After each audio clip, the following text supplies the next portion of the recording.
एपिज़ियोटमी या फिर छोटा ऑपरेशन क्या होता है, इसकी ज़रूरत क्यों पड़ती है और अगर ये हो जाए तो उसके लिए क्या एहतियाती तदाबीर हैं, इसकी वूंड केयर क्या है, आपने क्या ख़ास ख्याल रखना है और फ्यूचर प्रेगनेंसी पे क्या इसके असरात हैं, इसके बारे में आज हमने बात करनी है। Royal gynae and infertility hub एक ऐसा प्लेटफॉर्म जहाँ फीमेल हेल्थ से रिलेटेड हर टॉपिक पे बात होती है। एपिज़ियोटमी या छोटा ऑपरेशन क्या होता है? जब बच्चा डिलीवर होने के लिए हम एक नॉर्मल डिलीवरी के लिए पेशेंट को दाखिल करते हैं, लेबर प्रोग्रेस होती है। जैसे ही डिलीवरी का टाइम आता है, वजाइनल ओपनिंग जो है वो खुलती है और वहाँ से बच्चे का हेड जो है वो डिलीवर होता है। अब जो वजाइनल ओपनिंग है उसके बिल्कुल नीचे एक एनल ओपनिंग होती है। अगर एक कंट्रोल तरीके से हम हेड को डिलीवर नहीं कराएंगे और एपिज़ियोटमी या छोटा ऑपरेशन नहीं करेंगे तो एट टाइम्स ये होता है कि जैसे ही हेड आता है, इसकी डिस्टेंशन होती है तो सीधा डायरेक्ट टीयर जो एनल ओपनिंग है उसको आ सकता है, जिसके बाद पेशेंट को ताहयात अपने पखाने के मसाइल हो सकते हैं, जो कि बहुत ही एक बड़ी कॉम्प्लिकेशन है। तो इसके लिए डॉक्टर्स ये करते हैं, जैसे ही हेड डिलीवर होने के करीब आता है, बजाय ये कि एक आर्टिफिशियल टीयर डायरेक्ट आ जाए और एनल ओपनिंग को ख़राब कर दे, हम एक साइड पे छोटा सा खुद से एक कट लगा देते हैं, जिसको हम छोटा ऑपरेशन कहते हैं या एपिज़ियोटमी कहते हैं, ताकि एनल ओपनिंग को सेव किया जा सके और सेफली जो हेड है वो डिलीवर हो जाए और बहुत ज़्यादा वजाइनल टीयर्स भी ना आए। ये एक पेशेंट के लिए इंडिकेटेड प्रोसीजर है, पेशेंट की अपनी बेहतरी के लिए होता है।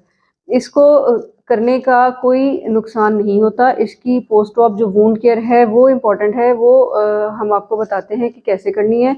जो लोग दाइयों से डिलीवरी कराते हैं, छोटे सेंटर्स पर डिलीवरी कराते हैं, वहाँ अक्सर ये ट्रेंड नहीं होता। वो छोटा ऑपरेशन नहीं करते, उसमें ट्रेन नहीं होते, तो पेशेंट हमारे साथ टीयर्स के साथ आते हैं, इनकॉन्टिनेंस जो कि पखाना खुद से निकल जाना, उस पे कंट्रोल ना रहना, बाहर स्फिंक्टर पे कंट्रोल ना रहना, इन मसाइल के साथ पेशेंट्स हमारे पास आते हैं।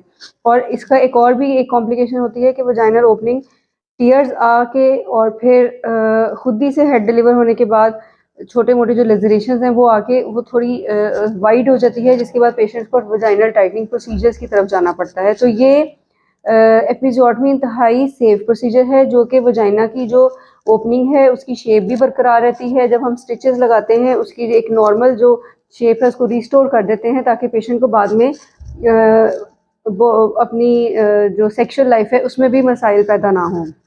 इसकी वूंड केयर क्या करनी होती है? आपने सिर्फ जो सादा सिंपल पानी है उसको किसी भी टब में डालना है, खुले टब में। उसके अंदर आप 20 मिनट के लिए एक दिन में 2 दफ़ा बैठें, ताकि उसकी जो लोकल इन्फ्लेमेशन है वो सबसाइड हो, आपकी वहाँ की जो एरिया है उसकी थोड़ी सी सूदिंग इफेक्ट आ जाता है उसके साथ। इसके बाद आपने पानी से उठने के बाद एक छोटी सी कोई जेल आपने ले लेनी है, जेल की बोतल एक आपने लेनी है। उसको आपने जैसे फेस वॉश करते हैं उस तरह से उस लोकल एरिया को अच्छी तरह से क्लीन करना है, ड्राई करना है और बाद में कोई भी लोकल एप्लीकेशन अपॉइंटमेंट कर लेनी है अपने डॉक्टर के मशवरे के बाद। तो ये इसकी एक वूंड केयर है। कॉन्स्टिपेशन या कब्ज़ नहीं होने देनी, ताकि जो जो भी टांके लगे हैं वो ख़राब ना हो, ज़्यादा एग्जर्शन के साथ खुल ना जाए, क्योंकि ये टांके हमने निकालने नहीं होते, ये एब्जॉर्बेबल होते हैं, खुद ब खुद से ये घुल जाते हैं, इनको निकालने की ज़रूरत नहीं पड़ती। लेकिन बहुत ज़्यादा बैठना नहीं होता, कब्ज़ नहीं होने देनी होती। अगर आपको चेस्ट इन्फेक्शन है, खांसी है, तो उसका आपने प्रॉपर इलाज कराना है, एंटीबायोटिक्स लेनी है। कोई भी प्रेशर वाला काम आपने 2 से 3 हफ्ते के लिए नहीं करना, ताकि इनकी अच्छी प्रॉपर हीलिंग हो जाए और पेशेंट जो है वो एक नॉर्मल रूटीन लाइफ की तरफ आ जाए। अगर हम ये केयर नहीं करेंगे तो फिर इसके खुलने का चांस होता है, इन्फेक्शन का चांस होता है। जैसे कि अगर आपको बहुत ज़्यादा वजाइनल डिस्चार्ज है, उसका आपने इलाज कराना है, वो इन्फेक्शन इसको ख़राब कर देता है। तो ये इसकी बस एक बेसिक वूंड केयर है। सब्ज़ी का इस्तेमाल ज़्यादा करें, पानी ज़्यादा लें, फ्रूट्स का इस्तेमाल करें और इसकी क्लीनिंग का एहतियात करें।